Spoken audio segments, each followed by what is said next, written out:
एक छोटे से गांव में मोहन नाम का एक गरीब किसान रहता था। वो दिन रात खेतों में मेहनत करता, लेकिन फिर भी मुश्किल से अपने घर का खर्च चला पाता था। सुबह होते ही वो हल लेकर खेत में लग जाता, पसीने और चिंता के साथ अपनी जिंदगी को जैसे तैसे आगे बढ़ाता रहता। मोहन की पत्नी सरला एक सीधी साधी और समझदार महिला थी, जो हर हाल में घर संभालती थी। उसकी 2 बेटियां थीं। बड़ी बेटी गीता, जो समझदार और अच्छे स्वभाव की थी, और छोटी बेटी नीलम, जो चंचल और चालाक थी, लेकिन अपनी बड़ी बहन से बहुत ईर्ष्या करती थी। दोपहर का समय था। रसोई में सरला चूल्हे के पास बैठी खाना बना रही थी। गीता उसके पास आकर चुपचाप सब्जी काटने लगी। गीता बेटा, तुम हर काम इतनी लगन से करती हो, सच में तुमसे घर संभल जाता है। माँ, ये तो मेरा फर्ज है, आप इतनी मेहनत करती हैं तो मैं कैसे पीछे रह सकती हूँ। तुम्हारी यही बात मुझे सबसे अच्छी लगती है, शांत स्वभाव और समझदारी। इतना कहते कहते अचानक सरला को ध्यान आता है। अरे, नीलम कहाँ है? सुबह से दिखी ही नहीं। नीलम, ओ नीलम! सरला जोर से आवाज लगाती है। कुछ पल सन्नाटा रहता है, फिर तेज कदमों की आवाज आती है। नीलम गुस्से और चिड़चिड़े अंदाज में रसोई में अंदर आती है। क्या है माँ, इतनी जोर जोर से क्यों बुला रही हैं? मैं कोई खाली नहीं बैठी थी। बात करने का ये तरीका है? मैं बस पूछ रही थी कि तुम कहाँ थीं।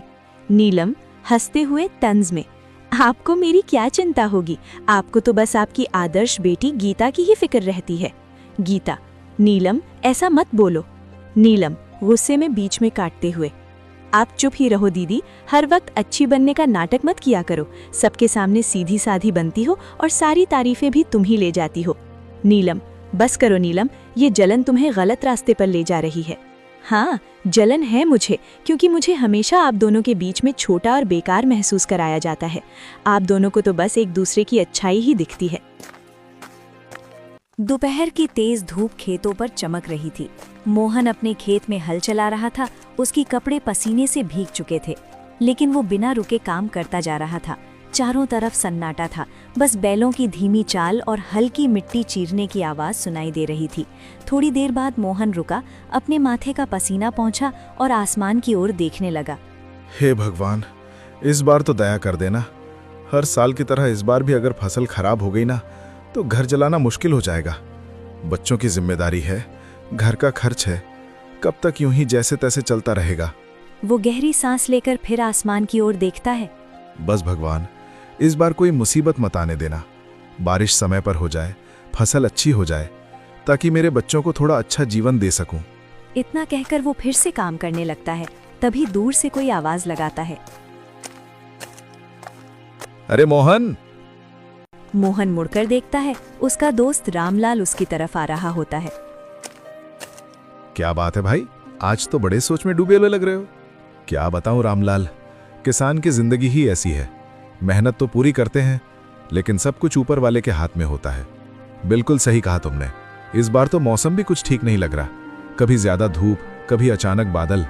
हाँ, बस यही डर लगा रहता है। अगर समय पर बारिश नहीं हुई तो सारी मेहनत बेकार चली जाएगी। लेकिन मेहनत करने वालों का साथ भगवान जरूर देता है। देखना, इस बार सब अच्छा होगा। थोड़ा माहौल हल्का होता है, फिर रामलाल मुस्कुराते हुए पूछता है।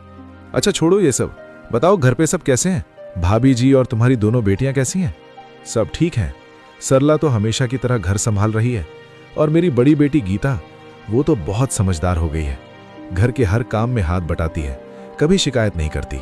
अरे वाह, ये तो बहुत अच्छी बात है। आजकल ऐसी लड़कियां कहाँ मिलती हैं।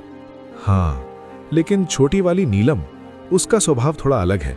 चंचल है और कभी कभी गुस्सा भी जल्दी आ जाता है। समझाने की कोशिश करता हूं, लेकिन उम्र भी तो ऐसी है। कोई बात नहीं मोहन, धीरे धीरे सब समझ आ जाता है। बच्चे हैं, समय के साथ सीख जाते हैं। बस यही उम्मीद है कि दोनों बेटियां सही रास्ते पर चलें और खुश रहें। बाकी भगवान की मर्जी। दोनों कुछ पल के लिए खेत की तरफ देखते हैं, फसल, मिट्टी और अपने संघर्ष भरे जीवन को। चलो भाई, हिम्मत मत हारना, सब ठीक होगा। हाँ, उम्मीद तो उसी से है।